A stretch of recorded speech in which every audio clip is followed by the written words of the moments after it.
What's up? How's it going? A little quick video of this guitar. This is a Partsocaster, and it's not a Fender neck. It's actually a Chandler. But look at the bird's eye maple on this thing.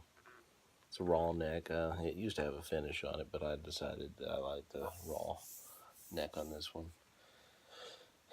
And anyway,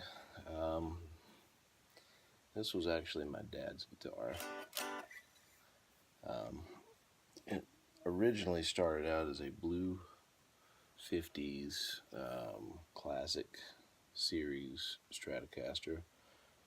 All the hardware, the guitar was a 50s classic Stratocaster neck and all, but my dad bought a new neck for it, and so we bolted the bird's eye maple neck on the blue Strat, and then the next thing that got upgraded was the pickups. These are Seymour Duncan SSL pickups with a reverse wound in the center. And I'm not plugged up tonight, it's just a quick one. And anyway, it was a great guitar. The neck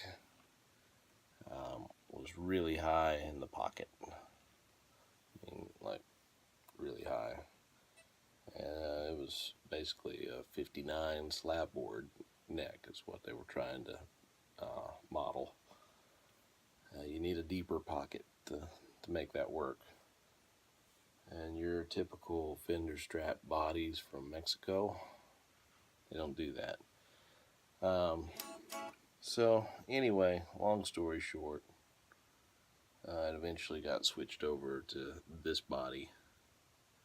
And it was the same deal, was the pocket wasn't deep enough.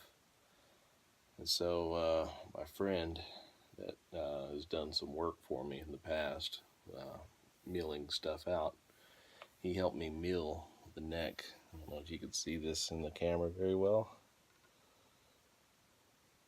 It's a little thicker here than it is here. But we basically knocked a couple millimeters off of the neck.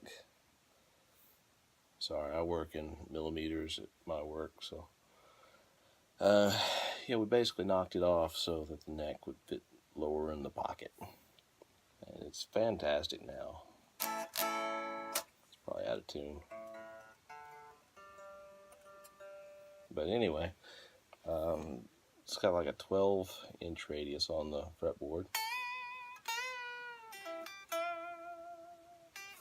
The neck is from the 80s, and we believe it's Brazilian rosewood. We're not 100% sure.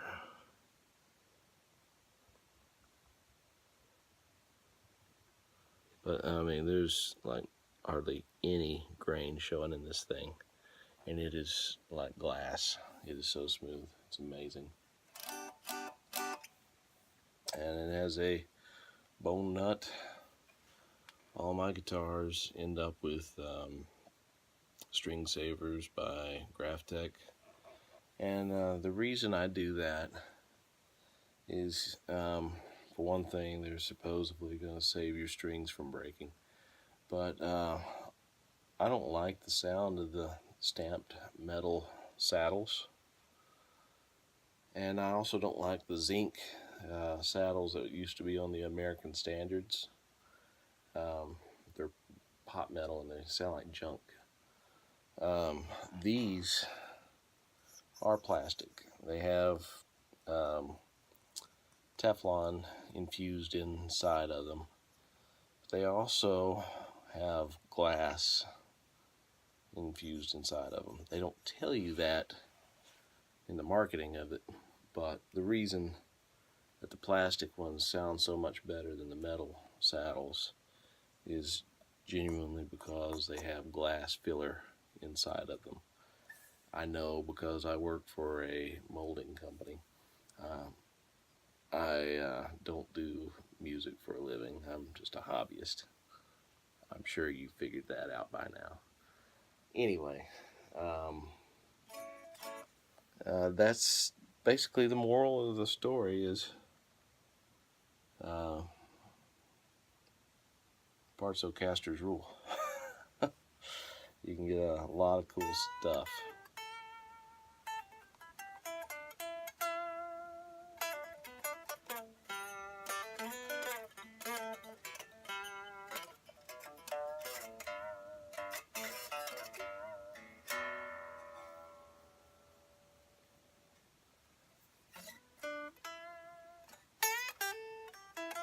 And bends for days.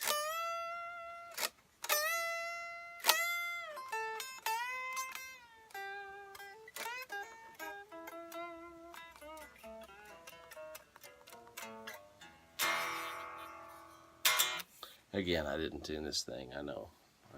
All the YouTube police will say, "It's going to be pretty cool if you tuned it." Oh, listen to that. It's out of tune. Oh well. Anyway, fun little video. It's a short one. Later.